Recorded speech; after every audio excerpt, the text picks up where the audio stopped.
በጠዋት ወጥቶ ጥሩ ነገር ቀምሶ ስራ መጀመር አይሻል? ድሮስ ከስኬታማ አይደል የሚባለው? እድሜ ለጫካ ቡና። ከትራፊኩ ግርግር ተገላግለናል። በቃ በጊዜ ወጥተህ በሰዓቱ መገኘት ብቻ ነው። ቆንጆ ቁርስ ከቆንጆ ቡና ጋር፣ ጥሩ ወዳጅነት ከሳቅ ጨዋታ ጋር። ከዚህ በላይ ስኬታማ ቀን በምን ይጀመራል? ጫካ ቡና ቀኑን በቆንጆ ቁርስ ጀምሮ ከጠዋቱ 1 ሰዓት ጀምሮ። የቸገረን ነገር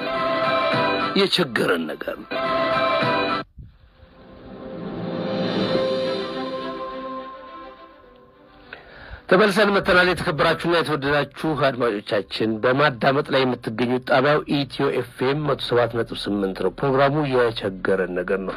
ዛሬ የቸገረን ነገር ትግራይ ያለውን ችግር ለፖለቲካ መሸቀጫነት እንዴት እንደዋለ እና መፍትሄውስ ምንድነው የሚለው ጉዳይ ላይ እናወራለን። በዚህ ጉዳይ ላይ ቀደም ብዬ እንደተጠቀስኩት አንደኛው ሊጠየቅም ማብራሪያ ሊሰጠንም የሚገባው የአደጋ ስጋት አመራር ኮሚሽን ነውና ስጋትና አመራር ኮሚሽን ነውና እነሱ በሚመጡበት ጊዜ አንዳንድ ጥያቄዎችንም ካነሳችሁ ቅድም ዳዊት ያነሳውን አይነት ጥያቄ እነሱ ሲመጡ የሚመልሱት ይሆናል።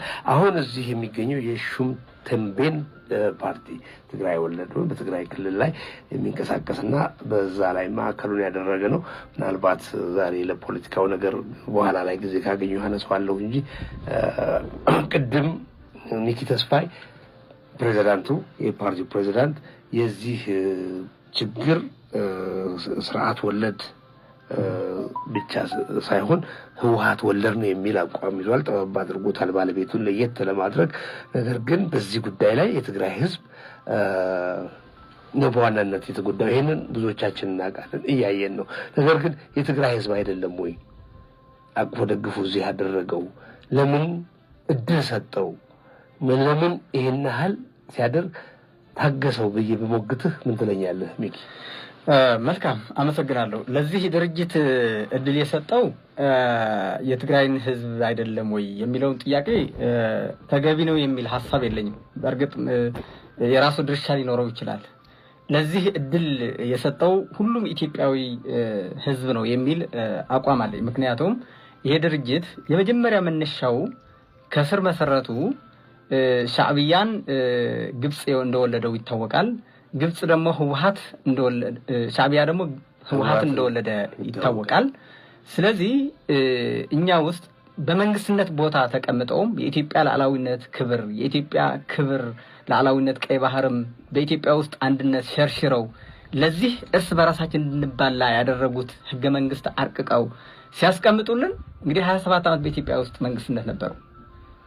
ስለዚህ ሁሉም ለዚህ ኃይል በየአቅሙ እድል ሰጥቶታል። ለዚህ ኃይል ማለት ሁሉም ኢትዮጵያዊ ለመንግስትነት ደረጃ እንኳን መብቃት ያልነበራቸው ሰዎች ናቸው። ስለዚህ ህወሓት የትግራይን ህዝብ ብቻ ነው የተሸከመው የሚለውን ሚዛን አይደፋም። ምክንያቱም ቢያንስ ዛሬ ልክ ነህ 27 ዓመት ህወሓትን ተሸክሞ በመኖር በኃይልም ይሁን በምን ጨፍልቆ በመግዛት 27 ዓመት ተንሰራፍቶ ቆይቷል። ምናልባት ለሱ አገዛዝ የሚመች ህገ መንግስት ቀርጿል። እንደዚህ አድርጎ ፖለቲካዊ በላይነት ይዞ ቀርሟል። በዚህ ጉዳይ ላይ ካንተ ልሞግታ አልችልም። ሌላ የኢትዮጵያ ህዝብ ኃላፊነት አልነበረበት፣ ድርሻ አልነበረውም አይደለም። ነገር ግን ሌላ የኢትዮጵያ ህዝብ አንገፍ ግፎት አሽቀንጥሮ ከጣለው በኋላ ሄዶ የተወሸቀው የትግራይ ህዝብ ውስጥ ነው። የነገደውም ደግሞ የትግራይ ህዝብ ጠበቃ መስሎ ነው። ከዛም አድርጎ ጦርነት እስከ መቀስቀስም ያደረገውና አሁንም ባለው ሁኔታ ሌላ አካል እንዳይገባ የሚያደርገው በትግራይ ህዝብ የተመረጥኩት ብቸኛ ፓርቲ እኔ ነኝ በሚል ባንዲራ ያውለበለበ ነው። ከዚህ አንፃር የጥንቱን እንቀበል። ልክ ነህ። አሁን ግን አልተሸከመው በጣም አሁን ደግሞ መጀመሪያ ከስር መሰረቱ አንስቼ እንደመጣው እንግዲህ በዛኛው ከተስማማን አሁን በተጨባጭ ትግራይ ውስጥ ያለው እንዴት እዛ ሊቆይ ቻለ የሚለውን እንግዲህ ኢትዮጵያም 27 ዓመት ሲመራም ቀላል አቅም አልነበረውም። ይሄ ድርጅት የውጭ ሀገር ድጋፍ ነበረው። ከፍተኛ ኢትዮጵያ ሀብት ሲበዘብዝ የነበረው 27 ዓመት በቢሊዮኖች ዶላር ወደ ውጭ ሲያሸሽ አሁን ዛሬ ከ270 ሺህ በላይ ሰራዊት አለኝ ሲል እኮ ቀለም የሚከፍላቸው እኮ አንዱ ከፌደራል መንግስት በሚሄድ በጀት ነው። አንዱ ደግሞ ከውጭ በሚላከው ወይ ደግሞ እነሱ በሚያስተላልፉት የውጭ ያስቀመጡትን ዶላር ነው። ስለዚህ ቲፒኤልኤፍ የኢትዮጵያ ሀብትና ኢኮኖሚን አካብቶ እንደፈለገ ሲያደርግበት የነበረ ሀብት ስለሆነ ለዛ ነው አንደኛው በኢትዮጵያ አቅም ነው እዛ ትግራይ እንዲቆይ ያደረገው አንድ እዛ ያደረሰው እስካሁን የመከላከል አቅሙ የኢትዮጵያ ሪሶርስ ሀብት ነው። እስካሁን የዘረፈው አሁንም የኢትዮጵያ በጀቱን በየአመቱ ለቲፒኤልኤፍ ነው የሚሰጠው።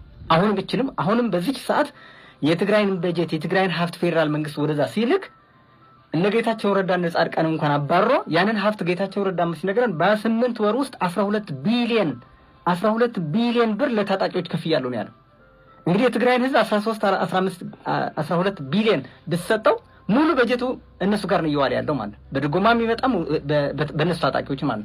ስለዚህ የትግራይ አቅም የቲፒኤልኤፍን አቅም የኢትዮጵያ ሀብትና ኢኮኖሚ ነው አሁንም አቅም ሆነ ያለው ማለት። እነሱም አላሰባበሉም። በማናቸውም አጋጣሚ ጌታቸው ረዳ ወጥቶ 12 ቢሊዮን ብር ለታጣቂዎች ሰጥተዋል የሚለውን ነገር አላሰባበሉም። ግን ይህንን ነገር አሁን ህወሓት አይደለም የሚል መከራከሪያ ቢያቀርቡ እኔ ፖለቲካሊ ይገባኛል። ግን የጊዜያዊ አስተዳደሩ ነው ቢሉ ምን መልሳለ? አሁን ጊዜያዊ አስተዳደር በትግራይ አለ ለማለት በጣም ከባድ። ብቻው ጌታቸው ረዳ ነው ያለ። ታደሰ ወረደ ነው ያለው። ከታደሰ ወረደ በታች ያለ ከምክትሉ ጨምሮ ካቢኔው በሙሉ የቲፒኤልኤፍ ያለው አመራር ነው። ለምሳሌ ምክትሉ የህወሓት ምክትል ሊቀመንበር ነው፣ የጊዜያዊ አስተዳደር ምክትል ሊቀመንበር ነው። ሙሉ ካቢኔ ደግሞ እንዳለ በሙሉ የህወሓት ካድሬ ነው። የቀበሌና የወረዳ ወረዳዎች በሙሉ ለ52 ዓመት ያስቆጠሩ ገና በረሃ ሲወጡ ያቋቋሙትን ካቢኔ ያለ በየወረዳው በየጣቢያው ደርግም ስርዓትም እያለ እነሱ በተቆጣጠር ቦታ አስተዳዳሪ ነበራቸው ያኔ ማለት ነው። ሽወያነ ምናምን ይባላል። እስቲል 52 ዓመት ሙሉ እነሱ ነው ያሉት። ስለዚህ የትግራይን በጀቱም ወደ እነሱ ነው የሚሄደው፣ ወደ ህዝብ ሳይሆን ወደ እነዚህ ኔትወርክ ነው የሚሄደው። ስለዚህ አጠቃላይ በትግራይ ውስጥ ያለውን ኃይል የትግራይ ህዝብ ድክመት እንዳለ ሆኖ የትግራይን ወጣት ድክመት እንዳለ ሆኖ የትግራይ ምሁራን፣ ፖለቲከኞች፣ ኤሊቶች አጠቃላይ ድክመት እንዳለ ሆኖ ነገር ግን ከውጭ ያለውን አቅም ከውጭ ሀገር ያለውን በውጭ አካባቢ የሚያገኘው ድጋፍ ቀላል አይደለም። ሌላው ይቅርና አሁን ሻዕቢያ ምን ያህል የአቅም እንዳለው ይታወቃል። እንኳን ለትግራይ ህዝብ ለኢትዮጵያ ህዝብ ቻሌንጅ እያደረገ ያለው ኃይል ነው ከውጭ ከግብጽም ከሌሎች ሀገሮች ጋር እየሆነ ማለት ነው። ስለዚህ አሁን የቲፒኤልኤፍ አቅም ሻዕቢያ ነው የሆነው። አሁን ያለው በትክክል ተጨባጭ ጽምዶ በሚል እንቅስቃሴ የፖለቲካ ሞራል እየሰጣቸው ያለው የወታደራዊ ሞራል እየሰጠ ያለው የፕሮፓጋንዳ ሞራል እየሰጠ ያለው ማለት ነው። እስቲል አስመራ ሆኖ ለህወሓት ሞራል እየሰጠው ነው ማለት። ስለዚህ ሌላ ምሽግ አስቀምጠዋል። ድሮ ሳህል በረሃ ሄደው እንደመሸጉ ዛሬም ሌላ ምሽግ እዛ እንዳላቸው ተማምነው ነው መቀሌ ሆነው ህዝቡ እየበተኑት እያሰቃዩት ያለው። ስለዚህ የትግራይን ህዝብ አሁን ሰዓት ህወሓት ብቻ ሳይሆን የሻዕቢያ መዋቅርም ጭምር ነው ከጫንቃው ላይ ተሸክሞ ያለው ማለት። ስለዚህ ከዚህ ለማራገፍ ደግሞ ለትግራይ ህዝብ ብቻ የሚተው አይደለም። የትግራይ ህዝብ መታገል አለበት። በአሁን ሰዓት 100% እንኳን ባልል የትግራይ ወጣት በዚህ ደረጃ ነቅተዋል። የትግራይ አባቶችን በዚህ አሁን በተጨባጭ ነቅተዋል። ችግሩ የሆነው ግን የፌዴራል መንግስትና በቲፒኤልኤፍ ያለው ግንኙነት ፌዴራል መንግስት ሙሉ በሙሉ ይሰጣቸዋል። እዛ ህዝቡን ያሰቃዩታል። እዚህ መጥተው ከጠቅላይ ሚኒስትር ጋር ይነጋገራሉ።